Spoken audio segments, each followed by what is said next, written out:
हमारे हेल्प कर भाई একটু দূর একটু ঘুরাইয়া তারপর আনি দিবেন এই তো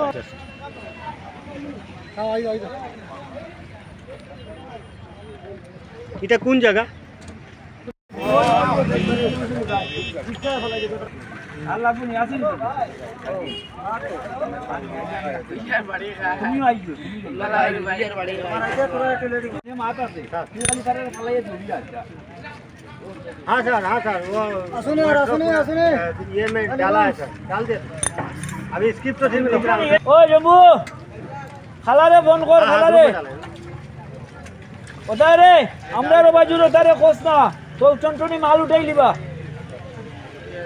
আর তেরফাল কই তেরফাল তুই সাথ তিনি জত নি দাও है मिलती है कितना क्या दोनों फोन किया ना यार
तो दूर ही आवाज कौन चलो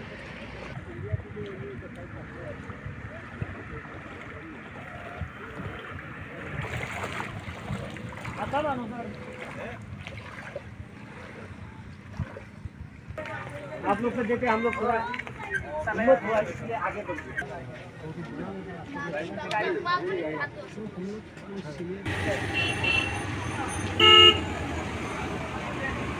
क्या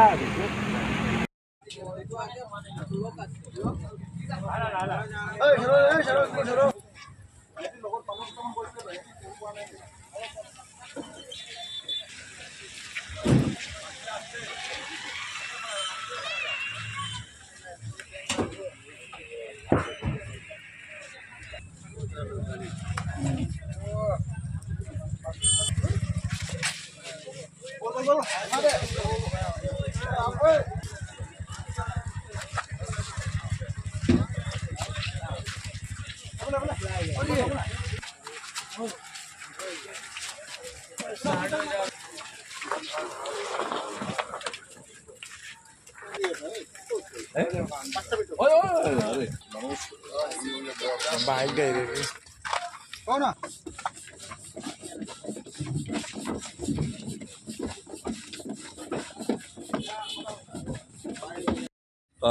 করিমগঞ্জ জেলায় এবারকার যে বন্যা পরিস্থিতি যেটা হয়েছে বিগত 15 থেকে 20 বছরের মধ্যে এরকম হয়নি। এটা আবার প্রথমবার হয়েছে। সবথেকে যে আশ্চর্যজনক বিষয় যেটা হচ্ছে যে করিমগঞ্জ শহরের প্রায় 75% এলাকা আজকের দিনে বন্যার জলের নিচে আছে। বন্যায় প্লাবিত হয়ে বন্যাক্রান্ত হয়ে সাধারণ মানুষ বিভিন্ন স্কুল কলেজ বা সরকারি প্রতিষ্ঠানে গিয়ে আশ্রয় নিয়েছেন। শহরের মানুষ করিমগঞ্জ শহরে এমন কোনো স্কুল বা কলেজ বাকি থাকেনি।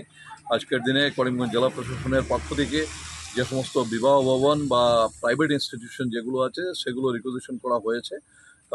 জেলা আয়ুক্ত মহোদয় এবং জেলা প্রশাসন পদক্ষেপ নিচ্ছেন মানুষদেরকে যাতে অন্ততপক্ষে সুরক্ষিতভাবে যারা জলে আবদ্ধ হয়ে গেছেন চতুর্দিকে তাদেরকে যাতে রেস্কিউ করে তাদেরকে অন্ততপক্ষে সঠিক ঠিকানায় যাতে তাদেরকে পৌঁছে দেওয়া যায় আর এখন পর্যন্ত আমাদের মাননীয় মুখ্যমন্ত্রী শ্রদ্ধেয় ডক্টর হিমন্ত বিশ্ব শর্মা মহোদয়ের নির্দেশে করিমগঞ্জ জেলা প্রশাসন সঠিক পদক্ষেপ গ্রহণ করছে।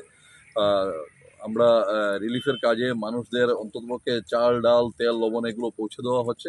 গ্রামাঞ্চলে করিমগঞ্জের 4টি বিধানসভায় আমাদের মাননীয় বিধায়করা, পাতারকান্দি মাননীয় বিধায়ক কৃষ্ণেন্দু পাল, রামকৃষ্ণনগরের মাননীয় বিধায়ক বিজয় মালাকার, উত্তর করিমগঞ্জে বিধায়ক কমলাক্ষ দেবপ্রকাশ, দক্ষিণ করিমগঞ্জের বিধায়ক সিদ্দিক আহমেদ সহ সবাই মিলে প্রচেষ্টা নিচ্ছেন। আমরা ভারতীয় জনতা পার্টি করিমগঞ্জ জেলার পক্ষ থেকে আমাদের সকল কার্যকর্তারা যে যেখানে আছেন সবাই বন্যা পীড়িত মানুষকে সাহায্য করার জন্য, তাদের পাশে দাঁড়ানোর জন্য আমরা দলের পক্ষ থেকে অহরহ তাদের সঙ্গে যোগাযোগ করে চলেছি। বিভিন্ন জায়গায় দলের কর্মীরা কাজ করছেন, আর এছাড়াও বিভিন্ন সামাজিক সংগঠন সহ সবাই মিলে চেষ্টা করছেন। প্রশাসনের পক্ষ থেকে যতটুকু করণীয় আছে প্রশাসন সেটা করছে, তার জন্য জেলা প্রশাসন বা সরকারকে আমরা ধন্যবাদ জানাই। এবং আমরা আহ্বান জানাই সাধারণ মানুষ যারা আছেন, অন্ততপক্ষে যারা এখনও বন্যার করালো গ্রাসে পড়েননি, তারা যাতে যারা যারা বন্যায় প্লাবিত হয়েছেন, বন্যাক্রান্ত মানুষ যারা আছেন তাদেরকে সহযোগিতা করেন সবাই মিলে। অন্ততপক্ষে সেটা আমরা বলতে পারি যে আজকের দিনে করিমগঞ্জের যে অবস্থা আছে, বিগত 15-20 বছরে করিমগঞ্জ জেলায় এরকম জল কখনো হয়নি। প্রকৃতির করালো গ্রাসে মানুষের এই দুরূহ পরিস্থিতি, সেটা থেকে ভগবান যাতে পরিত্রাণ দেন সেই আশা প্রকাশ